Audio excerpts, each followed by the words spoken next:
Les chefs de 4 institutions de la République, le président de l'Assemblée nationale Vital Kamerhe, du Sénat Sama Lukonde, la première ministre Judith Suminwa et le président du Conseil supérieur de la magistrature, Dieudonné Kamuleta, ont tous pris part à la réunion interinstitutionnelle présidée ce jeudi 12 octobre à la Cité de l'Union africaine par le chef de l'État, Félix Antoine Tshisekedi Tshilombo. Ils ont débattu pendant plus de 3 heures autour de la première institution du pays garant de la nation des questions d'intérêt national relevant des domaines économiques, sociaux et sécuritaires. Le président de la Chambre basse du Parlement a fait le point de cette grande réunion. Le président de la République a donné des orientations dans tous les domaines de la vie économique et sociale de la vie de la nation. S'agissant de l'économie, le président de la République a souligné sa détermination à voir notre économie décoller, avec notamment la baisse du taux directeur de la Banque centrale. Et ceci va entraîner aussi la baisse du taux au niveau des banques commerciales, de telle sorte que notre économie soit concurrentielle et que les populations, surtout les plus démunies, puissent avoir un accès facile au crédit.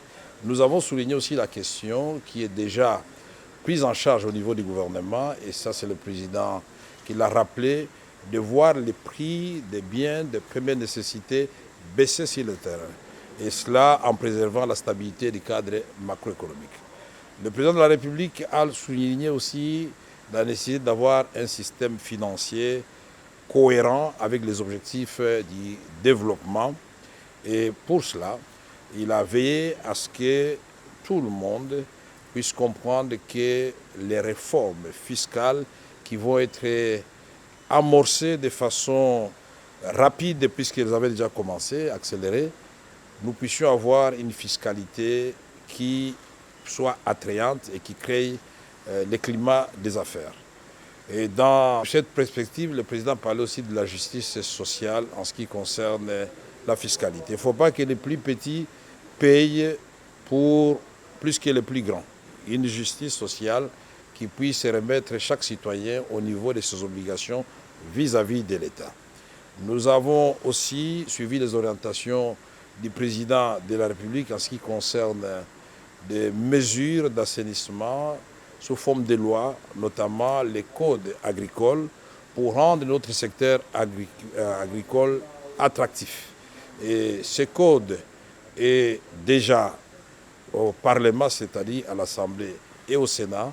Nous allons le retourner au gouvernement pour une lecture avec le nouveau gouvernement, et au niveau de l'Assemblée comme du Sénat, nous allons accélérer son adoption.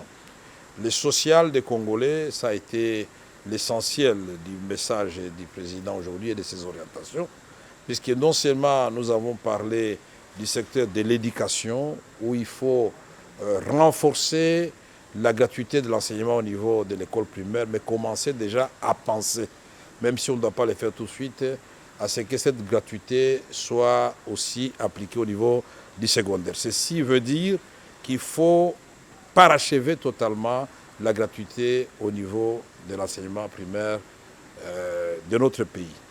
Et le président a souligné aussi le secteur de la santé, et avec notamment l'épidémie que nous connaissons aujourd'hui d'Mpox. Il faut non seulement la campagne de vaccination, de sensibilisation, et concernant les autres épidémies présentes et à venir, il a parlé de la prévention, qui est le bon système de santé. Nous avons aussi abordé et suivi le président de la République ses orientations en ce qui concerne le secteur judiciaire. Là, le président voudrait absolument que les réformes du secteur de la justice soient parachevées de telle sorte que nous puissions avoir une justice équitable où, par exemple, parce qu'il y a certains abus qui ont été déplorés dans les domaines fonciers, en ce qui concerne l'acquisition de terres dans notre pays, en ce qui concerne la protection du titre de propriété, en ce qui concerne toutes les saisies qui sont faites au niveau des entreprises publiques et privées œuvrant dans notre pays.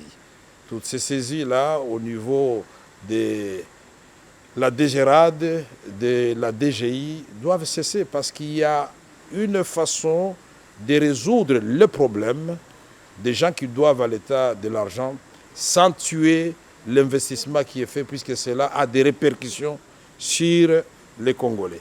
Le président a parlé, vous vous en doutez bien, de la sécurité à l'est de notre pays.